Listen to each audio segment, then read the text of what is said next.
স্বামী স্ত্রীর ভেতর ঝগড়া চলছে। এমন সময় স্ত্রী বলছে, আমি তোমার সংসার করতে চাই না, তুমি আমাকে তালাক দাও। কিন্তু স্বামী বেচারা কোনোভাবেই স্ত্রীকে তালাক দিতে রাজি নয়। এ কারণে স্ত্রী চলে গেল গ্রামের বিচারকের কাছে, যে বলল, বিচারক সাহেব, আমি আমার স্বামীর থেকে তালাক চাই। বিচারক অনেকভাবে মেয়েটাকে বোঝালো, কিন্তু সে রাজি না। অবশেষে বিচারক বলল, মা, ঠিক আছে, তুমি তালাক নেওয়ার আগে আমার একটা আবদার, তুমি আমার জন্য তোমার হাতে বিরিয়ানি রান্না করে খাওয়াবা। কিন্তু শর্ত হলো, বিরিয়ানি রান্নার জন্য যা যা দরকার হবে সে জিনিসগুলো তুমি গ্রামের বিভিন্ন ঘর থেকে তুমি নিয়ে আসবা।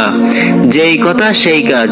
মেয়েটি এবার গ্রামের ঘরে ঘরে যে বিরিয়ানি রান্না করার জন্য উপকরণ আনতে গেল, এবং সেই ঘরের মহিলা তার স্বামীর দোষ ত্রুটি তুলে ধরলো।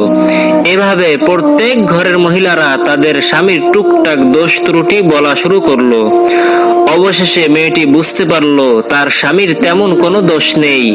তাই সে বিচারকের সামনে এসে বলল, বিচারক সাহেব, আমি তালাক চাই না, আমার স্বামী অন্যদের তুলনায় হাজার গুণে ভালো।